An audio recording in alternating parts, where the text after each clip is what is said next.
Yes. Okay. Do you want me to sing something for you, or? Could you? Yes, I missed please. you last Sunday. So. Good. Mhm. You might need to after tonight, Kevin. Okay. You can come Thursday morning. I'll be there for Thanksgiving. So. We've started the stream. Okay, we good? Yeah. Is Jeff here or not? We haven't seen him. No, not yet. I just texted him, so So did I. And he knows because I did see him in school today. We talked about it. So. He may think it's 7:30. Well, we'll get started. So I'd like to call this special meeting of the Jamestown City Council to order, the special work session. Would the clerk please call the roll? Sure. Councilmember Sheldon, Here. James, Here. Karuba, Here. Olson, here. Nelson, Here. Eklund, Here. Graham Reinhardt, Here. Russell, and President Doles. Here, thank you. Okay, so I just wanted to kind of touch on what, the purpose of the meeting. Obviously, I wanted to limit it to working on the budget tonight. As you know, next Monday is the budget vote at the regular work session on regular voting session on November 30th. I know that Councilwoman Eklund had asked last week at the work session for any type of ideas, additions, subtractions, changes, amendments to the budget so that she could put them together. We got some of those. We sent them along to her. They were sent out to the Finance Committee. Then later today, they were sent out to the full council. You should have those. So what I'd like to do, our goal, I think, is to go through, have a discussion on some of those and an explanation, and kind of come to some sort of direction, consensus on how we want to proceed for the following week and into next week's budget vote. So with that, I think I will turn it over to the Finance Committee Chair and Councilwoman Eklund. Okay, thank you. First thing I want to preface that this was probably one of the hardest and most personal struggle budgets I've ever worked on for the city in my tenure. In the midst of a global pandemic, in the midst of financial situation of Jamestown, New York, in the midst of what could potentially come down the road. None of these decisions, or I feel by any council members that were presented, were taken lightly. I believe everybody who responded to me did give some serious thought to many things, and there's a lot of things to consider. So that being said, we can start however anybody chooses to start. We can start with the first thing that I brought up, which was a discussion with Ryan in detail about dental insurance. And he believes we have about $35,000 we can add back into the budget for new quotes that came in since the mayor's executive release. I don't think that anybody has any issues with that. The second thing I want to discuss, I know I've been pretty vocal about many things that are very concerning to me in this budget. One of which I addressed from the beginning was the employee retirement amortization program. In speaking in detail with Ryan, part of the regular employees retirement amortization would also include the BPU. The BPU has no desire to amortize the retirement payment. Therefore, the $100,000 number that Ryan gave me is added back in to the budget, which is not good. So just to make sure everybody understands, that's an additional 100,000 that is back in the budget. Ryan, is there anything that you can add to that, or is that pretty much it? Yeah, that pretty much is it. Kim summed it up well. Yeah. Okay. All right. Just want to make sure if there's any question on that. Okay. All right, so the next one, Kim, if you want to. Recommendation, and again, I think now we're getting to the ones that may require some discussion. The recommendation of dropping the contingency down from 575,000 to 375,000, which is where it's at for 2020. And in fact, been that way for many years, or close to it. While I know there's a strong desire to build that contingency, given what we are faced, I personally feel that that's somewhere where we're gonna need to take some money out of. Whether 200,000 is the number, that's up to all of us, but that's the number that was thrown at me. And I just to add to that, that was one that I looked at. Ryan, can you tell us where are we at right now exactly? How much do we have left for 2020? Of the budgeted, roughly, if you have it with you. 1 second, I'll have to get that in a second, hang on. I'm guessing we should be in the high 200s. Because we have that additional item coming for vote this month. Right.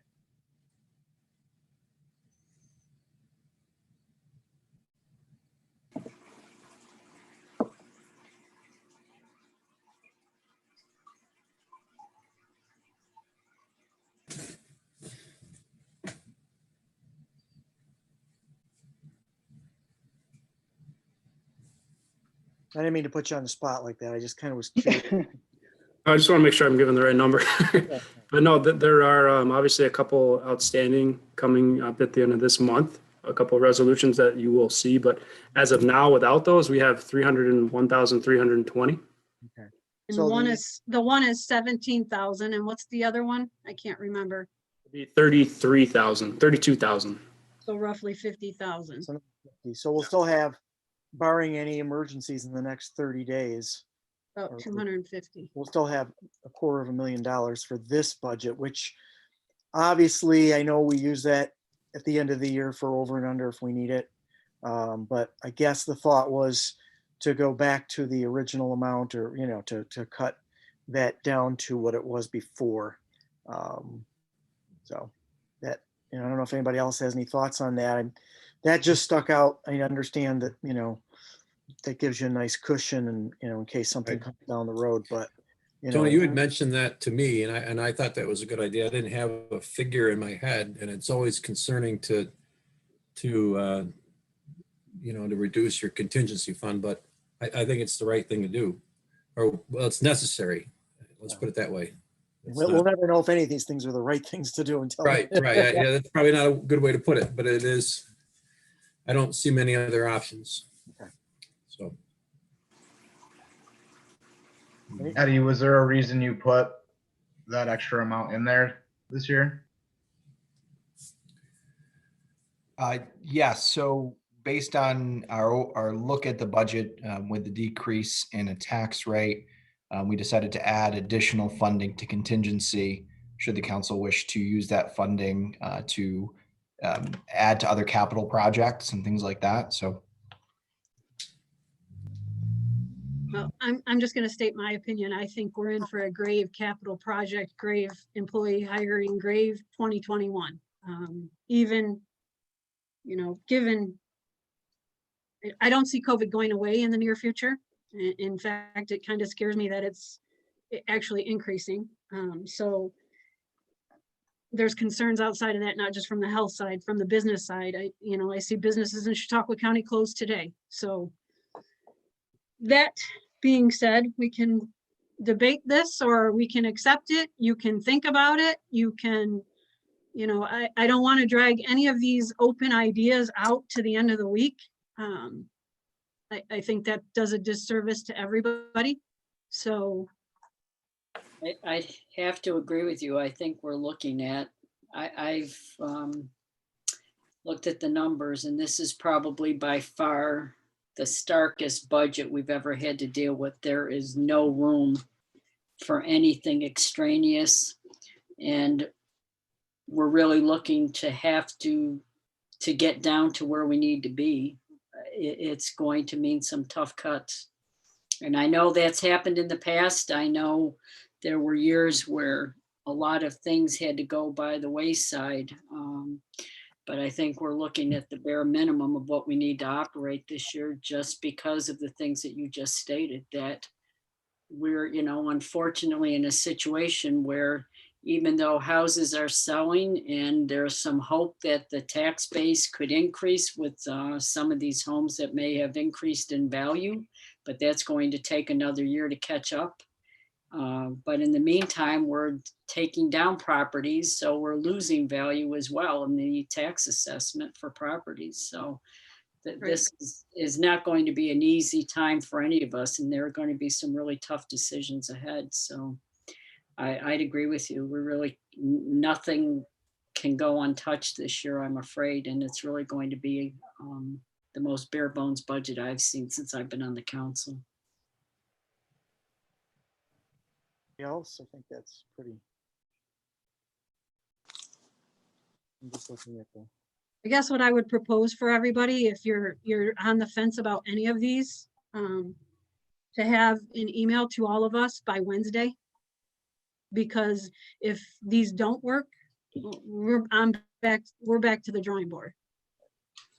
So that would be my suggestion. If you're 100% on board with something tonight, speak up. If you're on the fence, I'm asking that you get me an answer by Wednesday, end of day. The one that jumps out to me is the parking meter. We haven't gotten there yet. Oh, you're still gonna go through them. Okay, all right. No, Yep. no, Okay. don't go ahead of it.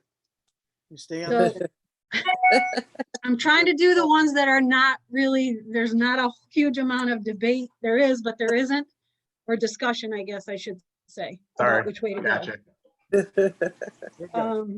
The next item is the communications grant writer position. It came to me multiple times to not fill any positions this year. No new hires unless they were contractual or minimum manning. Or if something came through that would be introduced as grant funded. Is the 61,657 include all the benefits as well? Correct. That's the number Ryan provided me. What's Julia gonna do? Are there any plans for 2021 for Julia and her unique situation there? That position is still filled in the Parks Department. So that's, we do have some items for executive session for specific personnel. So we can talk about those types of things there, but not in open session. But essentially that position will go back to the parks. Correct. That's Right. the way it's in the budget. The maintenance mechanic, again, while we'd love to go full-time, and I know it's a necessity, it's also a $38,626 increase to the budget.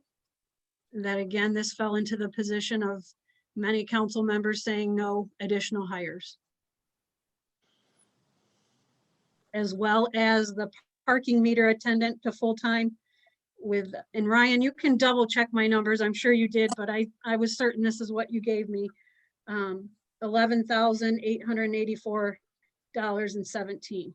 And I also want to note that the maintenance mechanic amount that is provided, Ryan and I spoke about, and it also includes bringing back the part-time one and the part-time stuff. So it's not eliminating both, to be clear. Keeping the position part-time as is. That's correct. And it also adds back a little bit of overtime as well. Correct. So that's The where parking, third- the parking meter position though, to spend the $11,000, you're gonna generate more revenue than $11,000. that you can't guarantee that though. And that was the discussion we had. It just seems like that, and that was exactly what I was gonna say, is for $11,000 to do that. It seems like, we'll easily probably gain that back. If not, in a worst case scenario, it seems like we could at least offset that. We're likely probably going to do better than that. The That's only only thing, the if we only can thing, collect it. That's only if we can collect the fine, and I we are. think we've been collecting like 80%. So it was a pretty decent collection rate lately, right, Eddie?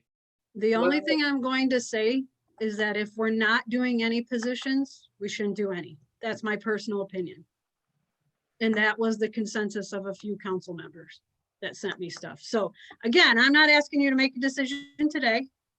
I'm giving you what was fielded.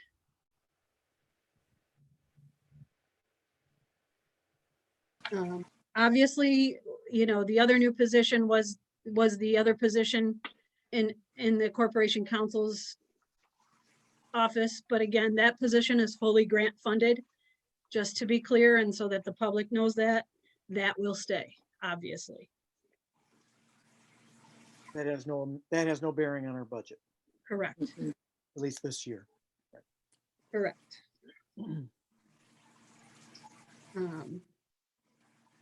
Another minimal line item was the part-time assessor, was to drop that down to make it the same as the part-time controller. My understanding, he hasn't worked in 2020. There is some potential that he will be working, but to be fair, we kept it the same as the other one. So again, the consistency of how keeping all the hires at the same level. So one department isn't getting something over another unless it's a budgeted or a contractual minimum manning type situation where we have to fill the spot.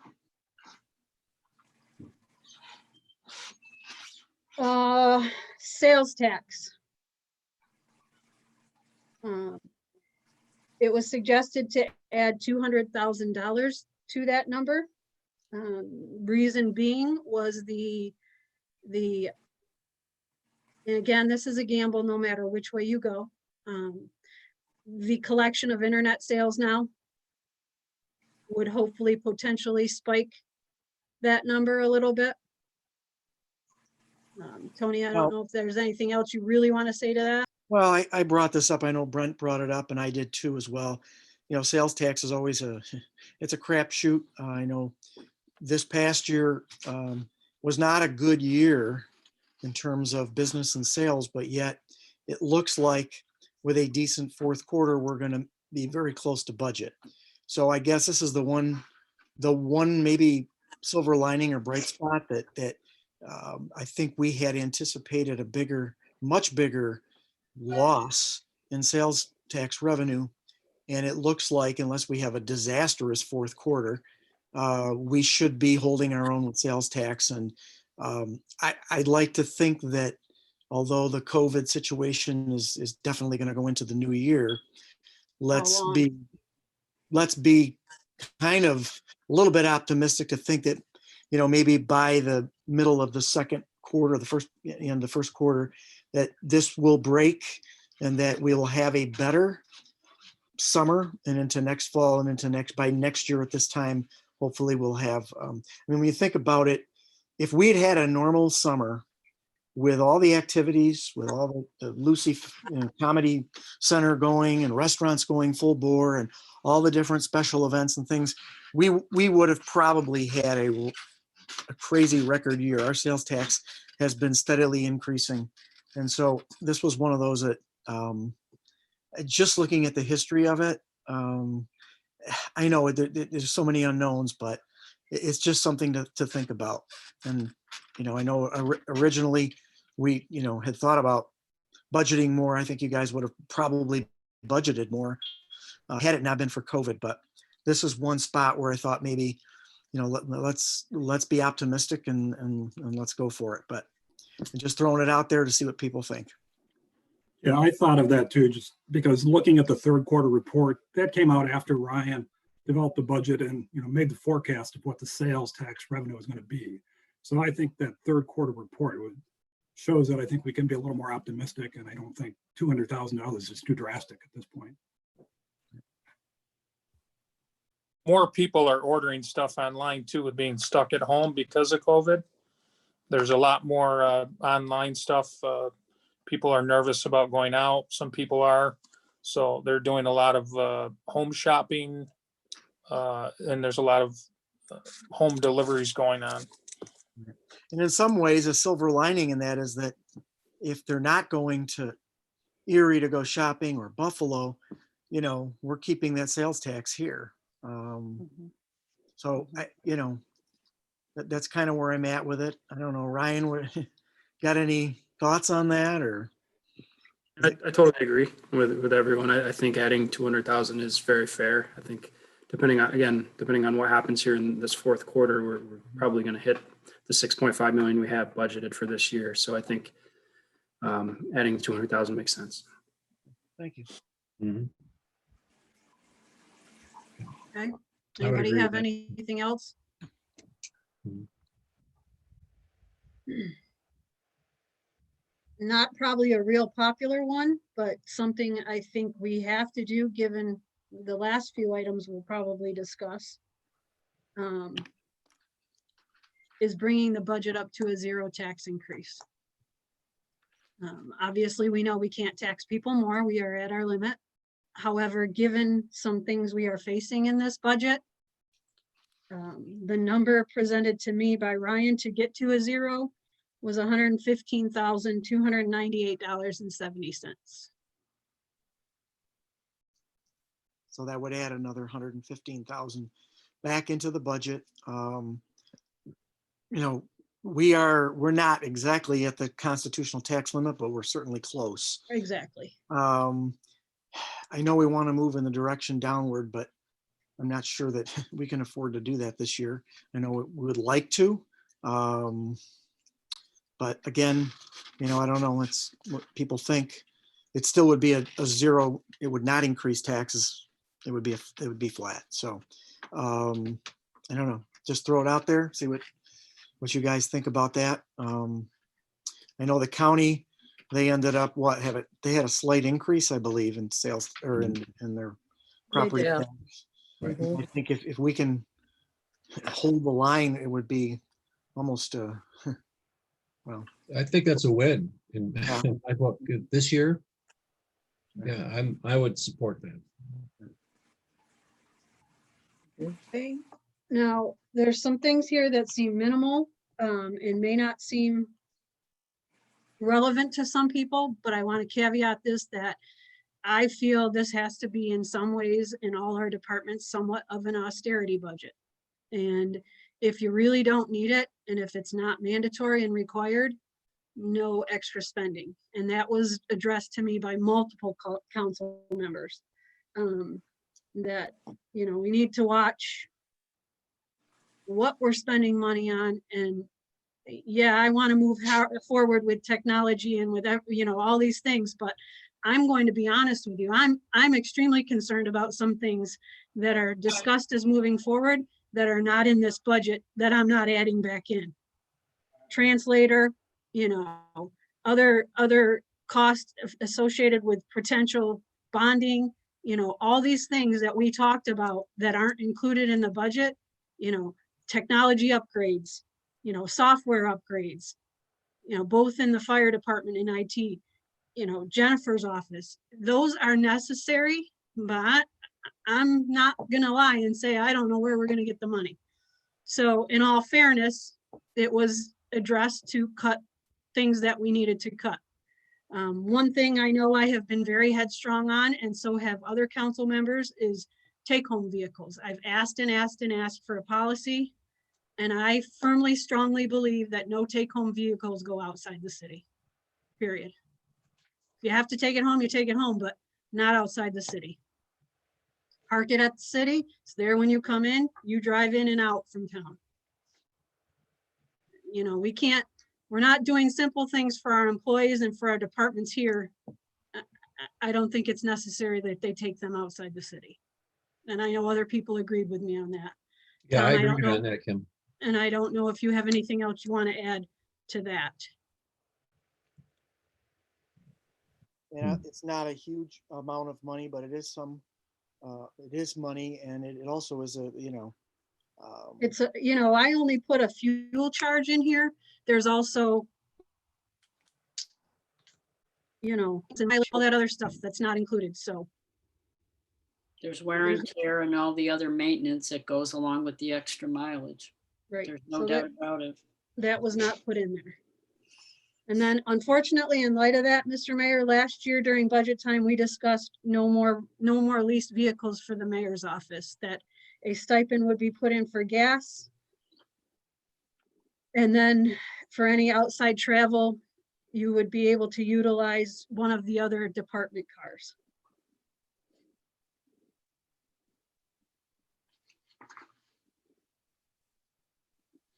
And then the one obvious, and I'm going to ask department heads to go back to their budgets and look.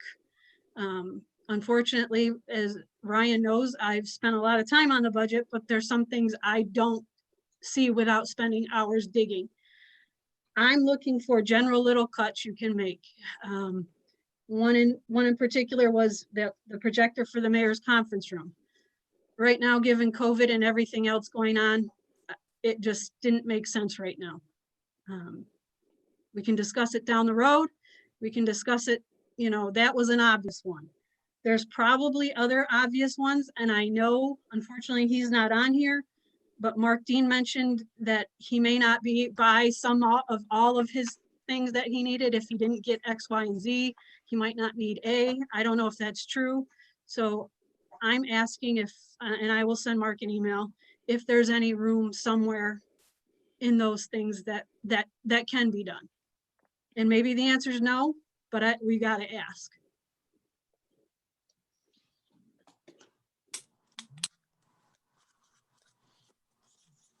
Kim, I know I mentioned something to you a little in my email. Can I just ask Sure. at this point in time? One of the things I asked about, a lot of departments have training and professional development, and I know some of it's mandatory and required, and some of it is kind of like a nice to attend. And just using my district days when the school district budget was really, really bad, it was really no PD unless a grant could fund it. So I would ask the departments to also look at their professional development budgets. I know it's always nice to keep up on professional development, but typically when places make cuts, PD is the first to go in training. I know that there are requirements for police and fire and other things, but if that's another place that people could look, that would be helpful. And I'm a professional developer, so, but I know that's usually where people, usually the first cut, at least in a school district or something like that. So that's another place I would ask. So basically you're saying no non-essential trips. That's what I'm asking. I mean, if it's something that you would like to attend, but it's just not integral to you being able to do your job, I would ask that people forego that for the year or find a grant that could cover it or something like that. Yeah, and I'm not sure how many of those trips that we have to approve. I'm not sure how many of them would be non-mandatory, but if there are any that are out there that could be, postponed. Yeah. Or just if asking. Even if there's an online, perhaps. Option, sure. Mhm. Yeah. And in Tamu, some of your questions were like this, and some I could not put a number to. That was I know, I couldn't either. Yeah, that was one of them. So that's why I'm lumping it. And I know I would love to give everybody what their initial ask was, but I'm also being a realist in preparation for this last big item that I think we might as well talk about before we get to the really open-ended items, and that is the health insurance.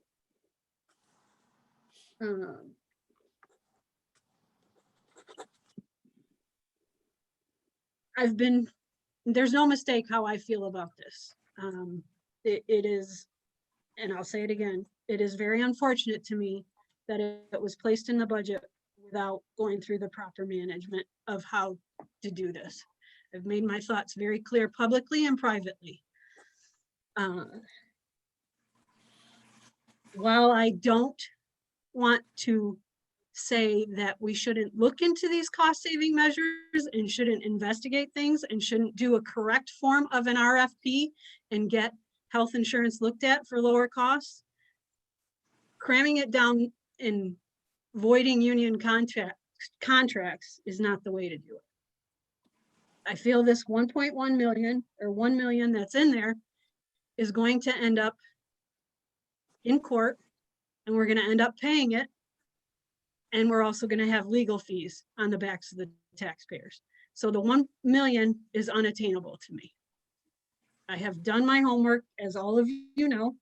I'll be happy to discuss it in any detail, but unfortunately, I'm proposing that the million goes back in. And I think you're not the only one who has expressed their opinion about this. And if it was easily done, it would have been accomplished by councils long ago. And the fact of the matter is that it has been in the contracts, it has been a negotiated item, that the retirees receive the same benefits as active employees. And I think we're going to end up in a situation that is not going to be tenable for the council, just based on everything I have heard. I've received more phone calls on this one item probably in the last several weeks than I have on almost anything else while I've been on city council. And some of what I have heard made a lot of sense from the retirees based on what they gave up in terms of salary when benefits were, and I've heard this explained by numerous people who were involved at the time as well, that when benefits were very low, they, the council and the mayor at that time gave them benefits because the benefits were more reasonable than giving salaries. But when that doesn't compound, you've got a reduced pension, you've got a reduced Social Security benefit. So in negotiating, that's what they gave up. And now you're asking them to also give up on this with what I consider a very different type of plan. This is not to cast any aspersions, but it's a very different plan. This is not what I would interpret as the same health insurance benefit as what the active employees would receive. If people choose to go to that plan, that's certainly, I wouldn't stop anyone from, trying to discuss this and get people willingly to accept this proposal if they feel that it's in their best interest, that it will save the money and it's a better benefit to them. But having it forcibly done, I just don't believe is going to be attainable. And I think counting that as a savings isn't going to work in this time frame in this budget. I just want to echo that. I agree. I think that I think we all would like to be able to do this, but we want to make sure that if we can do it and when we can do it, we do it in a proper way, and that it's explained, it's understood. We have time, as like Kim said, with an RFP, so that there are other choices out there, other options to look at, so that we absolutely, if we can do this, find the best plan for these retirees. And I know, just given the time frame, knowing that, and we have to vote on a budget in a week, the last thing we want to do in something this important is to just push it through, and put a savings in a budget and then find out that it turns into a mess, and that it's going to be challenged legally, or there's a better plan out there, or there's another thing that can be done. I think there's just a lot of misunderstanding out there that I think it's going to take time. And again, as Marie said, for those of us who've been on the council a while, we have grappled with this and discussed it and, looked at some plans and some options. And as we use state money to try to entice people to get off of the plan. And we got a few that did. It's a very complicated, very difficult thing to do. And I would encourage the mayor and the administration to continue to work towards something like that. But let's take a step back for this budget at least, and let's look at how that could work and how it could work so that it's good for not only the taxpayers and for council and for a budget and saving money, but also we have to think about making sure that we provide a very, very good plan and a very safe plan for these people that have been on our insurance for years. We're talking about their prescriptions, their health needs, their health care as they get into their 70s and 80s and above. So I would concur with both Marie and Kim on this. I just Yeah, want to I would add, agree too. I think I want to congratulate the mayor and looking for these, some different programs, but I think it's in a year where it's just, it seems like it's too short of a window to really implement this, and I just feel like we've got to honor those contracts. We have an obligation there to do that. So I think, like you said, Tony, keep looking. I don't Maybe something will be necessarily done in the agree future. with Marie and Tom and Kim, but on this whole retirement topic, but I do understand the fact that it's 3 weeks out, and realistically there's going to be challenges and potentially having to pay it anyway.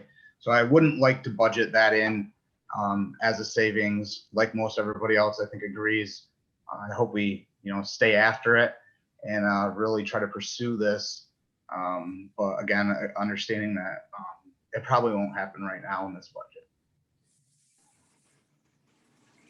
I do want to add, Mayor, I have looked very closely at what you brought us last week.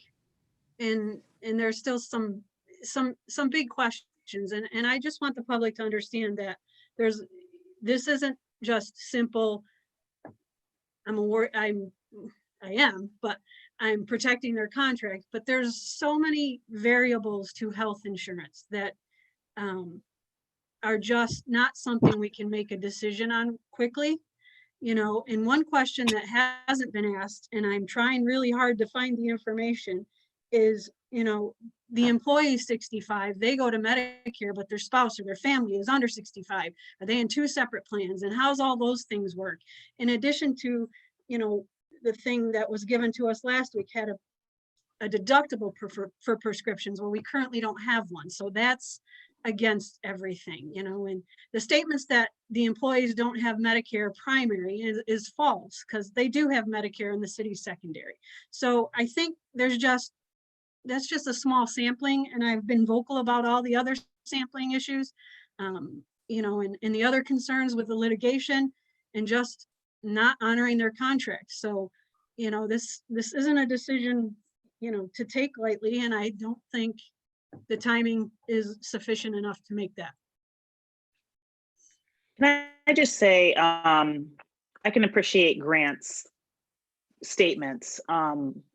Most everybody on this call has worked in the public sector and understand how contracts work and how important it is for federal and state employees to have that health insurance written into the contract. But for people who have never had that and they've had private insurance or insurance through their employer, they probably don't understand why this is such a big deal. And so I want to acknowledge that. Several people depend on employer provided insurance and don't necessarily have to worry about not paying deductibles and other things. So I want to make sure that people understand that. So I can completely understand where Grant is coming from with regard to wanting to look at health insurance. And I think that is something we need to continue to do down the road, especially with the fact that the life expectancy of human beings is increasing, which, some people are living beyond 100. And so when you start looking at what you can legitimately afford to pay within a contract, that becomes something that we need to at least wrap our brains around as people live longer and may need additional prescriptions and healthcare. So just want to make sure that the public who's watching understands that if you don't work in a public sector job like a teacher or fire or anything like that, you might see this as an easier, you might not really see all the different things that maybe that we're seeing internally, but it is a big deal, and you do have to honor contracts. So I don't know if that was where Grant was coming from, but I can certainly appreciate his desire to move forward with looking at other options. I want to add something to all that. First, I want to say kudos to the mayor and Ryan and everything, trying to, I guess, look outside the box in ways of saving money. I echo all the same sentiment as the other council people that I think we're in the last hour, and I think it's kind of too late for this budget for that. I would like to see the unions and the mayor's office get together in the future. I know there's a lot of union members that are misinformed, don't have the information. There's all kinds of crazy rumors going around. And I think there needs to be a lot more education provided to them if you have to sell it or whatever. But I just think it's too late in the game to be throwing this in there. The other thing that I'd like to see discussed, and I know I've said this to the mayor before, I've said it to Ryan as well, and this isn't to blame his administration, but over the last 3 to 4 years on the police side, there's been over 30 police officers that have retired. That's half the police department has retired within the last 4 or 5 years. I would like to see the city and the unions get together and discuss in good faith, eliminating health insurance, lifetime health insurance for new hires. If that would have been done over the last several years, you're talking about 30 employees right now that wouldn't have the lifetime health insurance, which isn't an immediate savings right now, but if you crunch the numbers, and I'm sure Ryan could do it sometime, that is a huge number. And when you're talking about lifespans, that's a huge number. And I just feel that we missed the boat. The last administration and then partly into this administration on some huge future savings. And I just think that that's something that needs to be discussed.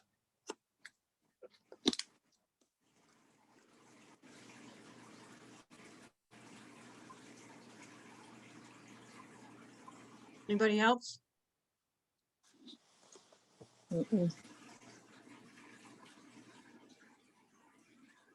So now we get into the items that I have not attached any monies to because they're purely discussional.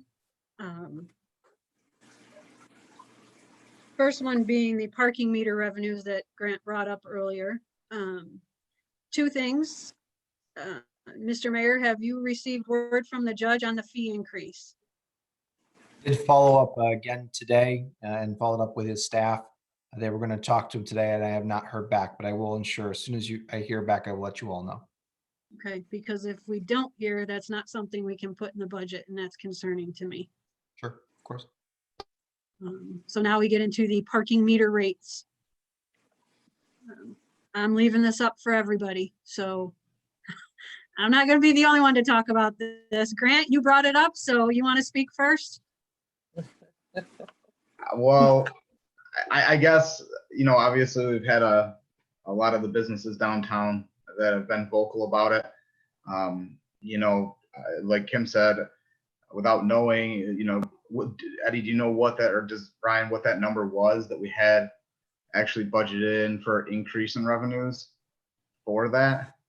I wasn't sure, Ryan, and I emailed you once and you were out of the office today, but what part is the fee increases and what part is the actual parking meter increase is what we need. We can get back to you on that. I think, if we don't want to move forward with any parking changes, we wanted to plan 2021 flat to 2019. It works out to be about $69,000. So that would be the impact to the budget for next year. That's both. I'm sorry, you cut out on my end. Both Yes. Well, if you did the. What if we did if you were able to do the fines and not the fees, that would lower that. Or could. Yeah. lower that. Correct. Yeah. The other question I had too was on the ramps. Did we want to do something with the ramps separately than if we wanted to, is that calculated in there, a change in the ramps? You don't have anything in the ramps for the budget, correct? Do we have an increase? I want to be clear for the general public and correct me both if I'm wrong, Mr. Mayor and Ryan. no monies in the budget for the free parking elimination. And no monies in the budget for any of the ramp stuff that we talked about. I just don't want them to get conglomerated into this budget, if that's not what we're doing here. That's correct. There's nothing in the budget for the free parking change, but there is an increase in the parking lots and garages for next year, and that's based on the bonding that we have not had a lot of discussion about. I think we talked about it maybe one work session last month. So I think we So- probably need more discussion That's on that. that's not part of the budget. Yeah, but it's not part of the budget, so I don't think, I think you're right, Ryan, it does need a discussion, but I want to concentrate just on the budget stuff. So if those two aren't in this budget, let's ignore those for now. You're correct, Councilman Brecklin, that we budgeted a slight increase in the ramps, which is just a normal kind of increase that we would see, but nothing that is related to changes to the ramps or to the free parking. And do we know right now what the, I guess, the number of spaces that are being utilized in those, the lots, you know, the surface lots and the ramp? Because I know several businesses have gone completely remote and they have no intention of going back downtown. So they're not going to, at least for the current year, looking at releasing those spaces. We already know that we've had that issue with the building right next to City Hall. And I guess my concern would be, do we really know how much of those ramps will be? Is it 50%? How much are being leased right now that will be renewed? I don't know if anybody's given notice that they intend to renew or not renew the spaces that they lease, because that should be coming up.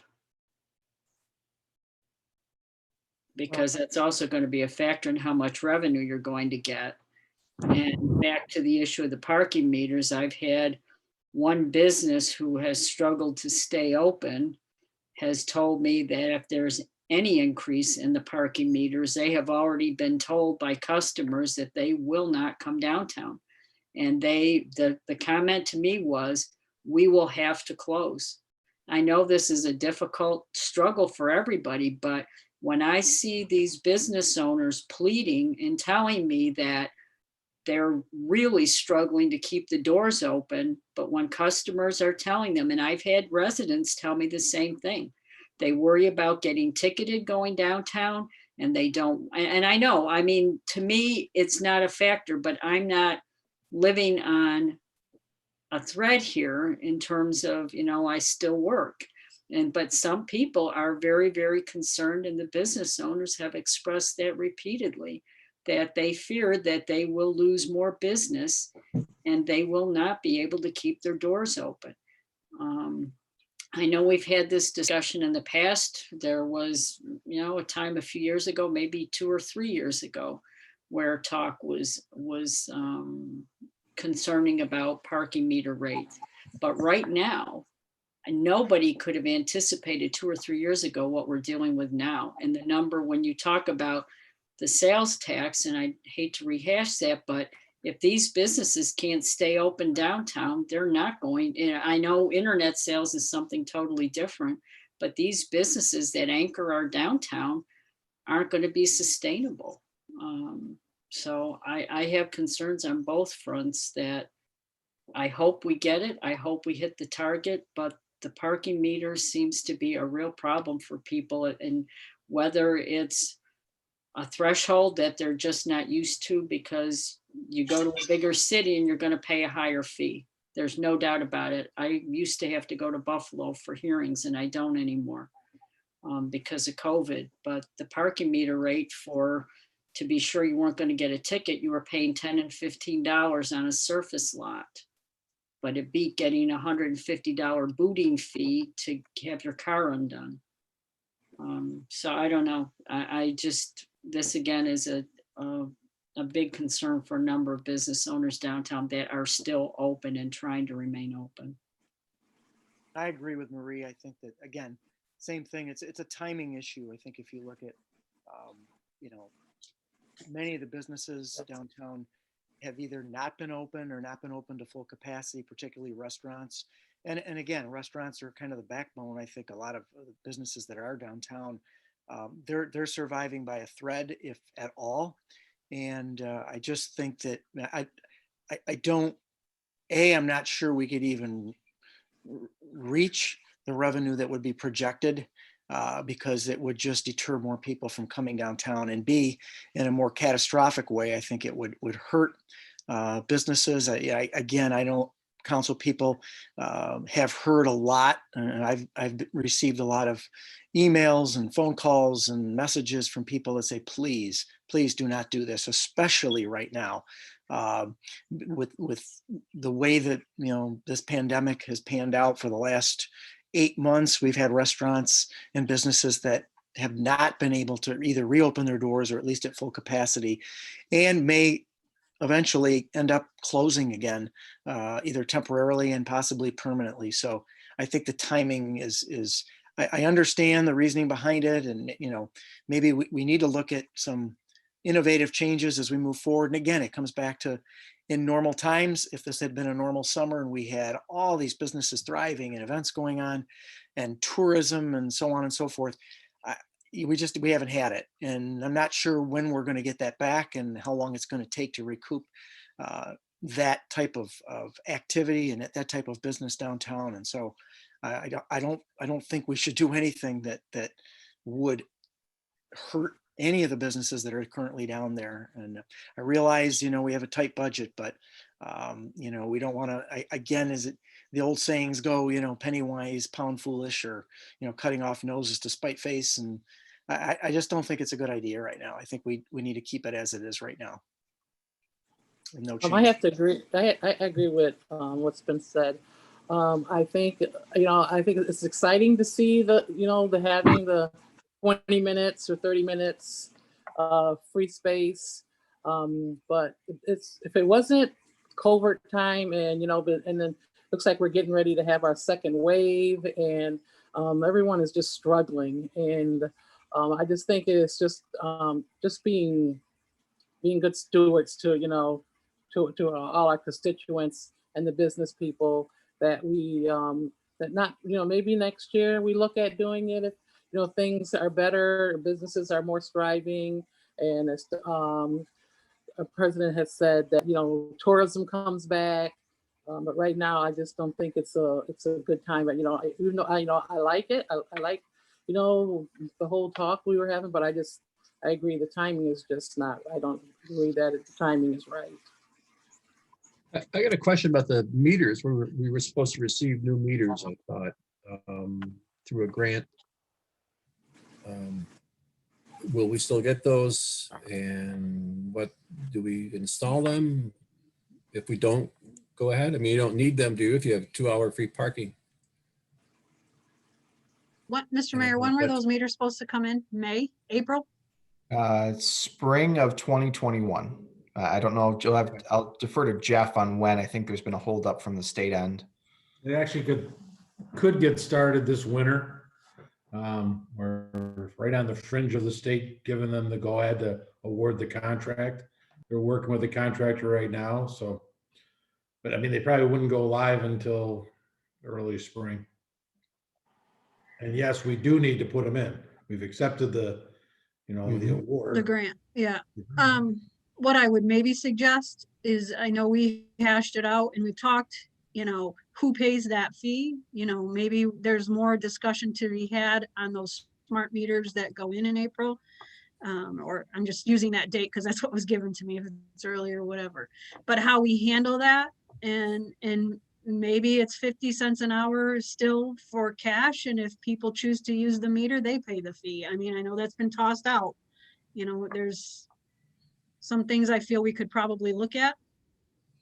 That's what I wanted to bring up. I don't want to lose the technology side of it, because I think people who are coming into town and, you know, at some point, hopefully here, going to the comedy center and spending time downtown, they want the ease of coming into a town. I just went up to Lake Placid and it was so super easy. You put the money, you know, you put your estimated amount of time in there, it gives you a little ticket, put it on the dash, charges my card. And I think they did charge the fee because it was like $2 and 30 cents. So they probably pass the fee on to me.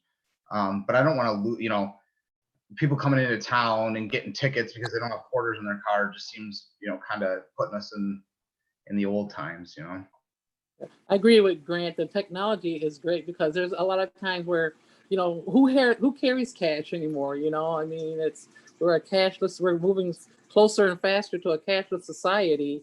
And, because I know when I pull up, I'm like, oh gosh, I don't even have any change, And so I agree, let's keep the technology, but again, it's just not time to raise it to $1, keep it 50 cents and yeah. Yeah, I don't have an issue if you want to tack the fee onto the person using a smartphone or another technology. Right. I have no issue with that. But I Right. think right now for the local people that are primarily the people using downtown and parking downtown, that I just don't think we can add on the fee unless they really want to use their phone and use an application for it instead of using change. I guess I'm one of the old type that I still carry quarters and I still put quarters in the meter when I park.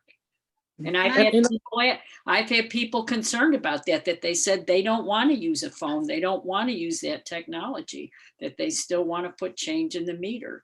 I think And they will be able to with these new meters. right. I understand, but people didn't get that message. People heard that it's going to be a technology usage, and there are older people that don't have those type of phones. They have flip phones and they can't use it to do what these meters would require.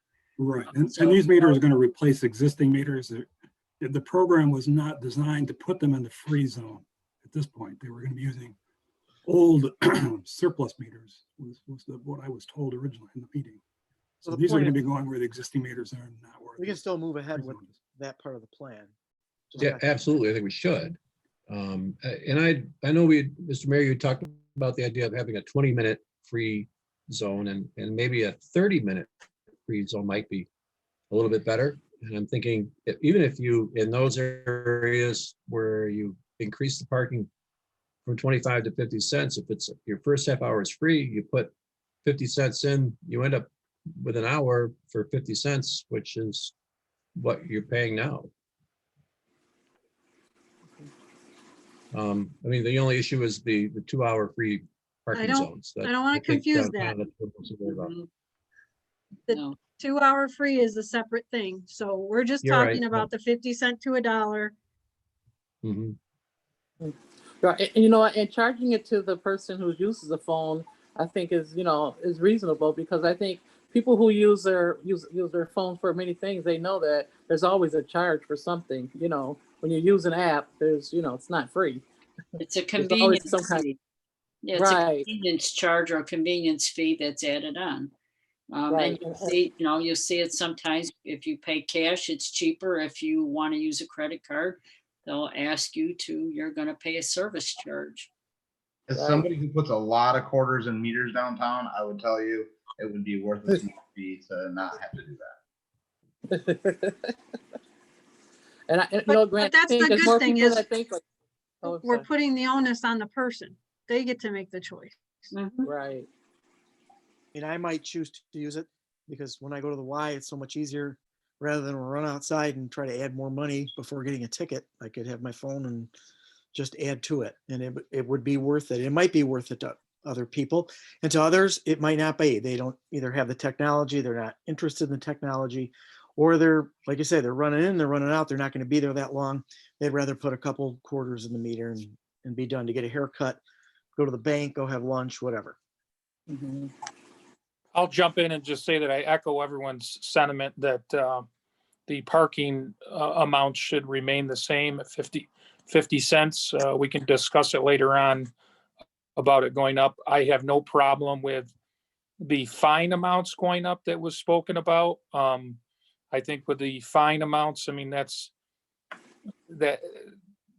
people have control of that, whether they put money in their meter or not, and receive, if they receive an infraction for that. I'll give an example. I was just told, someone told me the other day, there's a person that lives in the South County or works in the South County office building. This person elects to park on the street rather than using the ramp, paying a monthly fee at the ramp.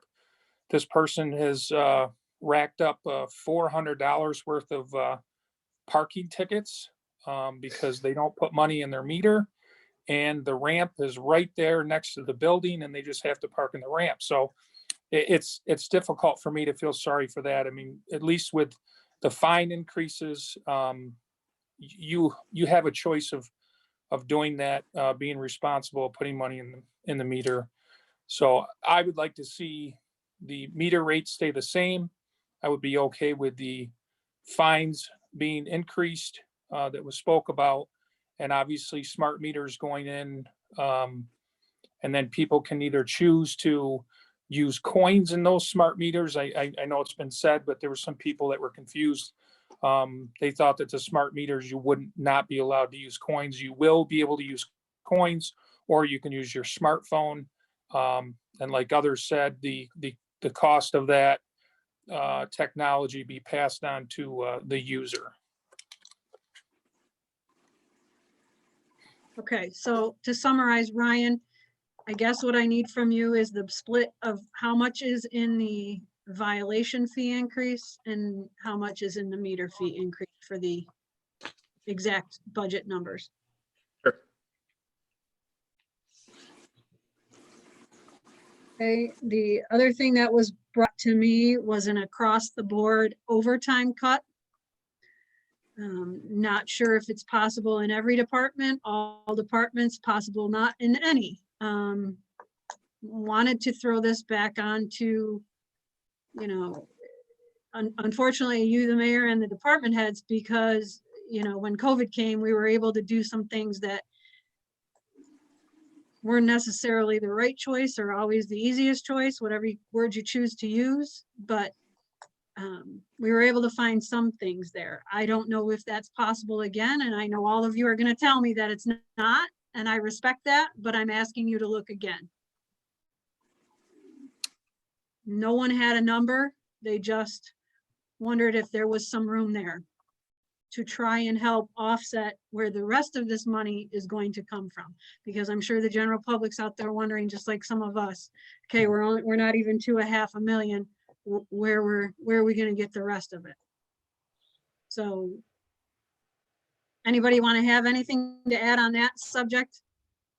Well, I mean, I think obviously it's tight. The overtime is, we utilize most of our overtime in departments for either emergencies or for things that have to be, you know, we had a storm last week and we know people want immediate, you know, help and service. And so, you know, we have to be careful, you know, again, it's a delicate balance between, you know, we do know that we may not get the leaves picked up on time. We may not get things cleaned up when we want. I mean, I know that, I mean, I'm kind of speaking for the department heads, but, you know, I think that if there's something we can look at, again, looking at things like, I know we don't have any money in there for specific events that may not be occurring. So there may be some cost savings there in terms of, you know, setup and cleanup and all the things that we do for that.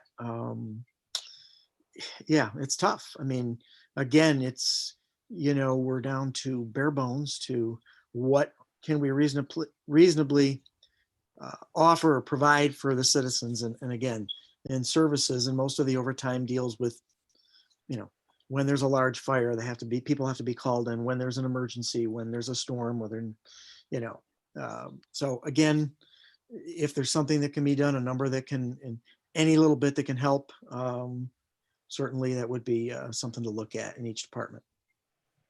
And I'm going to add that, you know, this concerns me because I also know that, like President Dolce just said, you know, we have no money in there for any of these events that are not in the calendar. And I'm an optimist from a standpoint that I like to believe that some of these things are still going to happen, hopefully by the end of the middle of the summer, end of the year.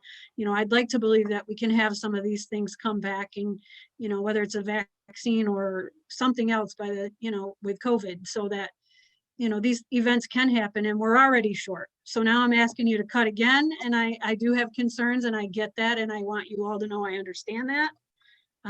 But I'm asking you to look at it.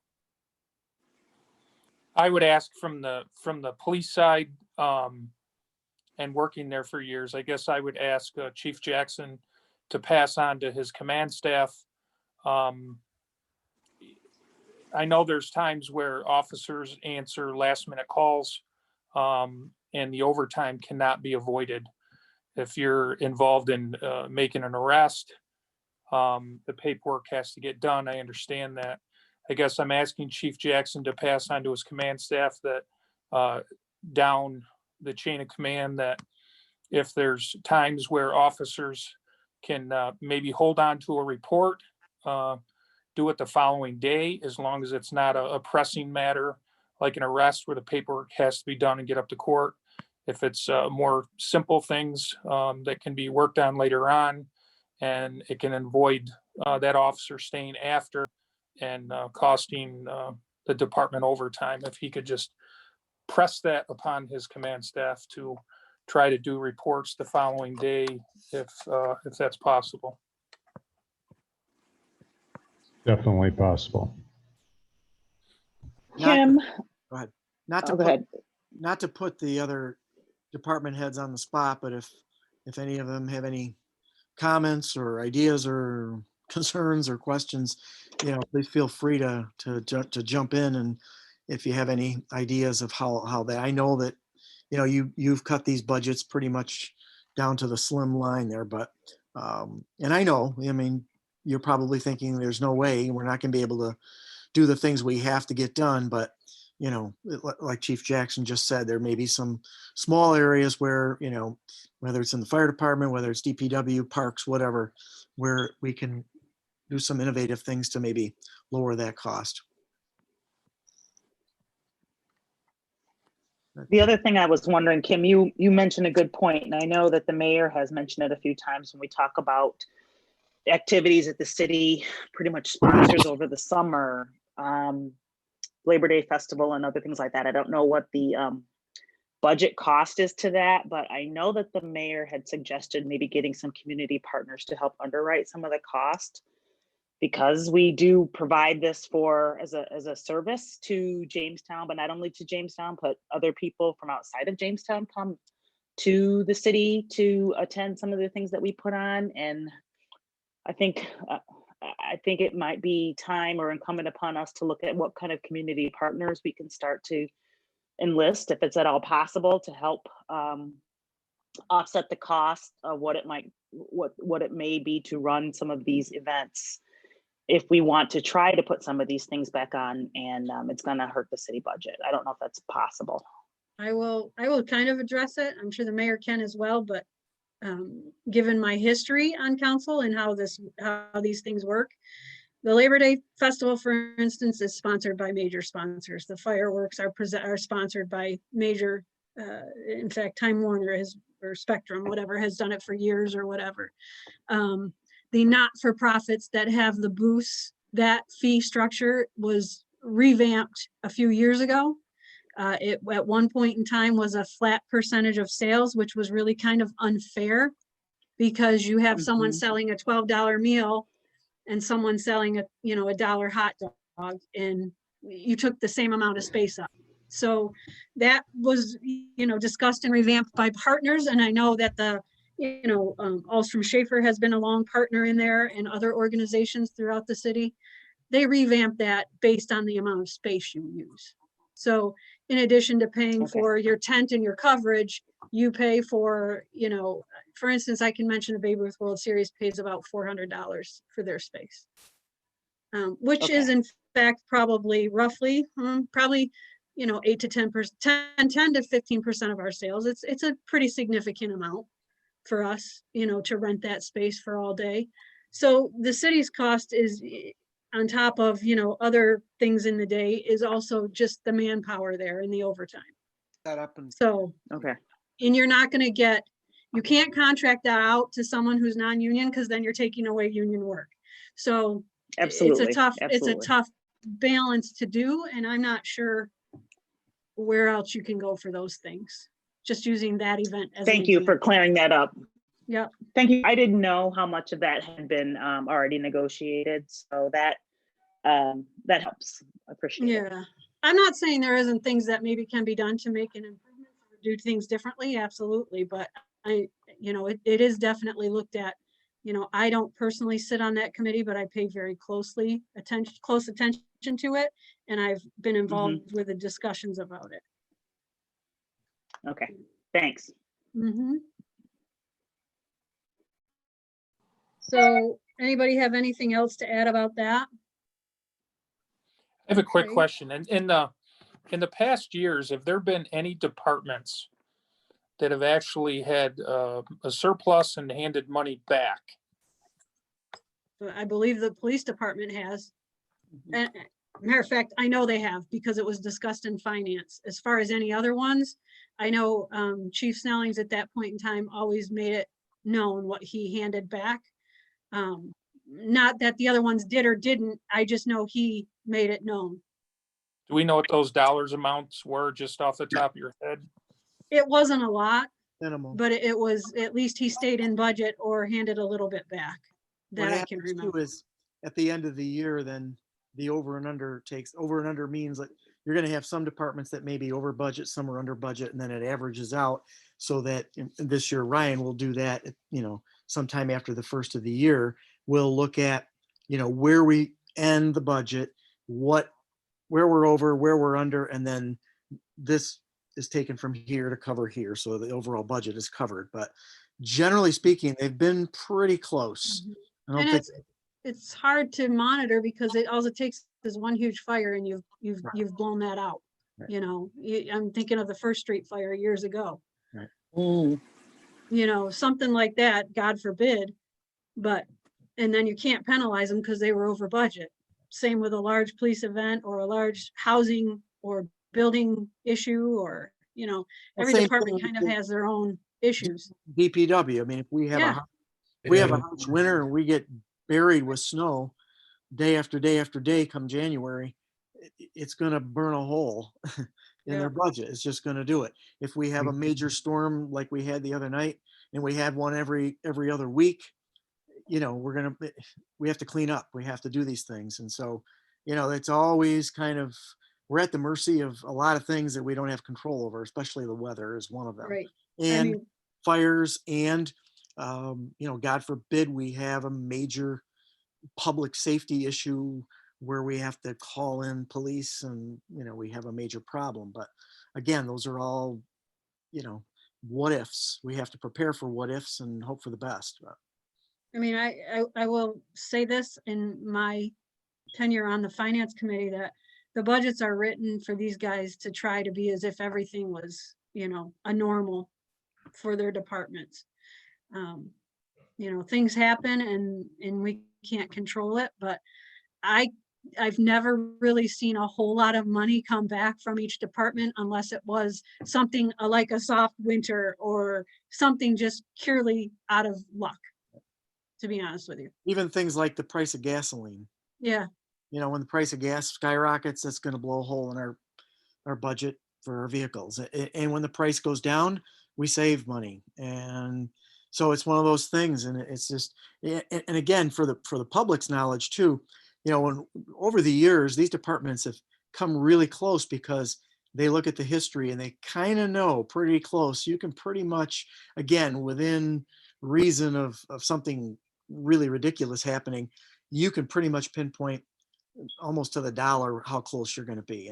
And the department heads have done a really good job over the years of knowing pretty much where they're going to be, maybe a little up here, a little down here. But, we've gone by history. We've gone by, what happened in years past and what was spent. I mean, these aren't willy-nilly numbers that we just pick out of the air. I mean, take the sales tax. I mean, that's gone up every year because we've seen that steady increase every year. The other thing I wanted to throw out before I know we're pretty much down to the last item, I think, but in a positive light so far, and knock on wood, I don't want to jinx it, but back in the spring when the COVID hit, we had a 3-phase plan. We implemented phase 1. We were very, very fortunate, and again, through the good work of our department heads and administration, we didn't have to go to phase 2 or 3. which would have been catastrophic draconian cuts. And so again, I guess if there's a silver lining in a terrible year is that we've been able to keep our head above water and maintain. Anybody I'll else? agree with what you said, except the one caveat is when the price of gas goes up, the sales tax revenue goes up as well. That's true. Yes, yeah, there is one, it may not be a silver lining to some, but it increases our sales tax. We save money on not on the lower price of gas, but we lose on the sales tax, so. Good point. It's 6 of one, half dozen of the other. Okay, So the anything last. else? Go ahead. So the last item we have is the fund balance allocation. Given everything that we've talked about, we know we're at least $500,000 or so short. Again, I this think is we're one- setting a bad precedence, but I'm sorry, what? I think we're setting a bad precedence by starting to dip into the. How else you gonna make it up? I I'm don't, not saying I don't that. disagree with you, Grant. I don't disagree with you. My issue is, and that's why I've been very vocal about, I really wish this insurance was not in the budget. Grant, your point is well taken. I just want to reiterate what I said last week. We who have been here over the years have been very, very conservative and very cautious to use the fund balance. When I started, our fund balance was minimal. And I remember years when we, didn't have anything in there. We've been able to, over the course of several years, build it up to a fairly decent amount. And again, I know that we call it the rainy day fund. We have a lot of things out there. We obviously are in a situation where we can't raise taxes. Not that we want to, but we don't have that option. We've been able to build that up to a decent cushion where I know we do have some other items that are looming down the pike that we have to look at that we may be responsible for. And we don't want to have to use that, but I don't see the only other options in this budget would be to start laying off employees. And again, now you're looking at impact payments to departments. You're looking at, loss of services. You're looking at, all sorts of contractual and legal situations. And again, we've been, last year we had a nice end of the year, 2019. We all know this is a crappy year. It's just all the way around. And I don't know what other options we really have. We can still sharpen our pencils and go through and cut out stationery and paper clips and whatever. But at the end of the day, we have to have, as I said last week, we have to have a balanced and legal budget. And as much as we don't want to spend the bank account, we're not spending all of it. We wouldn't spend all of it. We may have to use it. We may have to use some of it. I don't know, unless someone has another option or something out there that, obviously we're not done yet. There's still time in a week to look at some other things in other departments. If anybody else has any ideas, but I think that's kind of where we're down. That's where we're at. Ryan, can you tell us where that would leave us? So Well, currently, Go ahead. Go ahead. Just tell what the current fund balance is, Brian, because I think we have some numbers we still have to add in and work out. So I don't. right. Yeah, we're not sure where this year is going to end up, but right now, as we sit today, we're at $3.9 million in our fund balance. Ryan, Savings accounts are for. Ryan, wasn't some of that money already earmarked for pension payments? Is that correct? That's 3.9 the 3.9 I reference is the unreserved fund balance. Only unreserved. The other Okay. stuff is reserved. There's Okay, actually more that we can't use, right? right, yeah.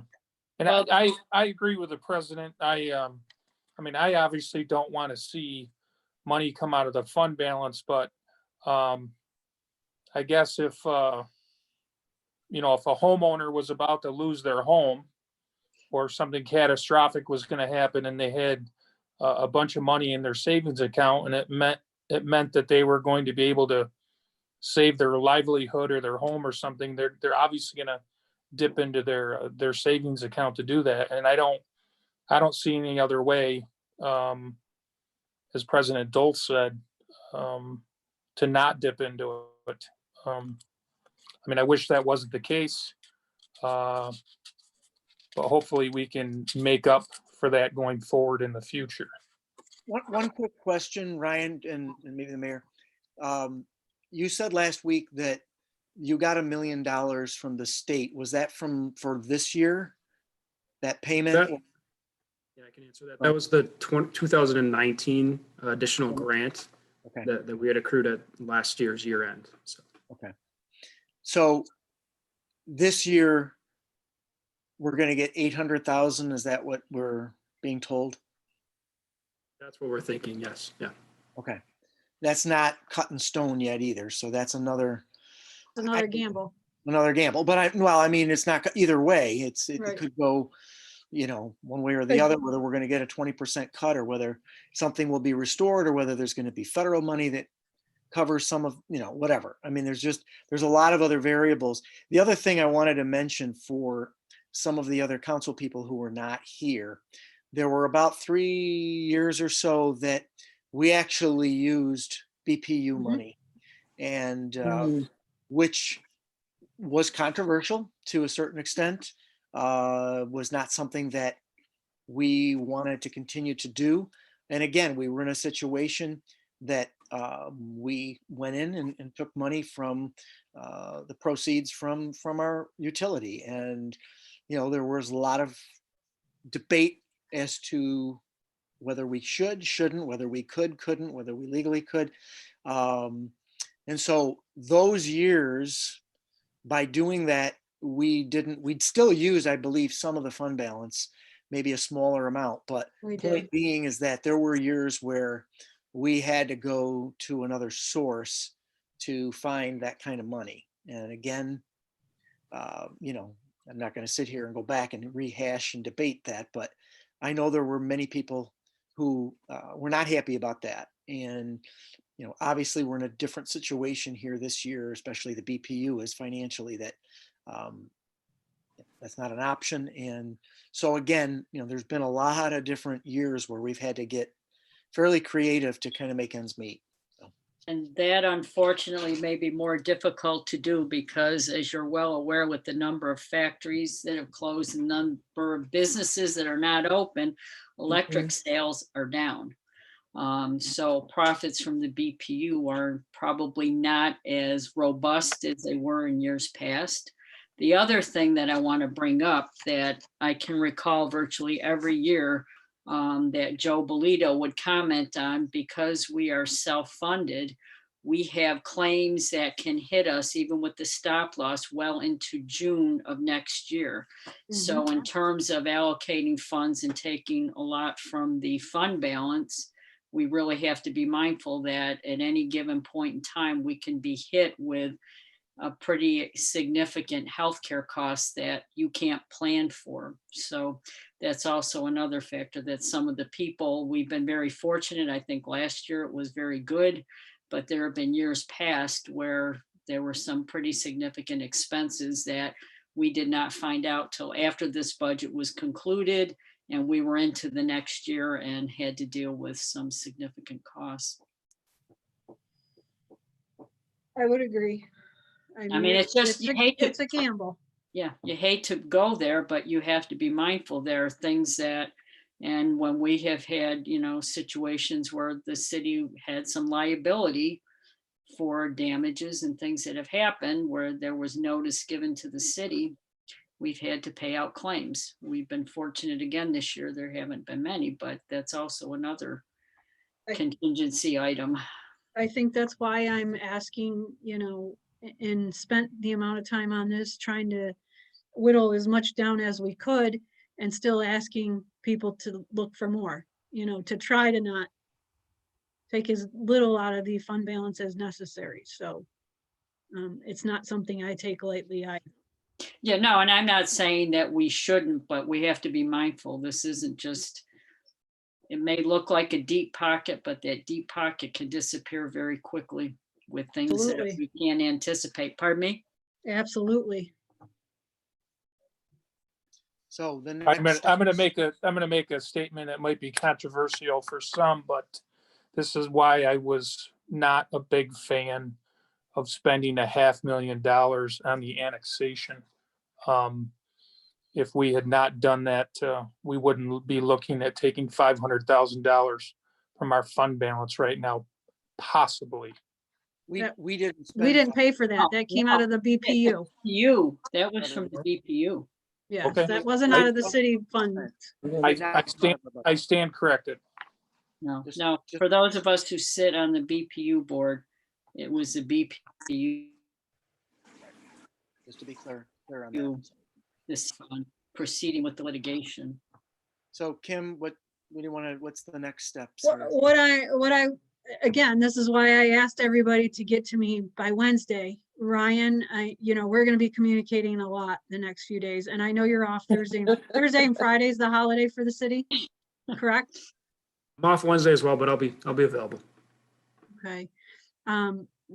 Me as well from my full-time job. So, what I'm asking, everybody in that email I sent to everyone today with this document attached, if you want to communicate with everybody that's on there, that's all of us, including Ryan, the mayor, and the clerk. Add any other department heads to it and just keep it in that same email. If you're, got reservations on something, if you've got another idea tonight or tomorrow, something pops in your head and you need numbers, it may be numbers I've already gotten with Ryan, because Ryan and I unfortunately went back 1,000,001 times, I'm sure. So it may be something easy for Ryan or myself, or it may not be, but we have the open issue on the parking meter revenues. And then as far as I'm concerned, looking just whether it's a yes or no or nothing on the overtime and expenses in each department. And then also what the final number will be, the fund balance allocation. Those are the three things I see, unless I'm missing something else at this point, until we go into an executive session. Okay. Is everybody good with that? Okay. And as I said in my other email to you guys last week, even if you have nothing and no changes, send me that so I know. Even I'd rather hear that from you than nothing, because that leaves me out there wondering if you got my email or if you did not get it. So Kim, you would like an executive session? I do, for specific personnel. Okay. Is there anything else before we go into executive session? If not, I'll entertain. I only need the mayor and Ryan, I believe. Okay. Do I have a motion to go into an executive session for So personnel? move. Second by Marie. All in favor? Aye. Aye. No action will be taken this evening. No. Okay, we are in executive session. We'll wait till the stream goes off. Great. Just give me a second. Elliot, if you want to stay, you can too. I don't think it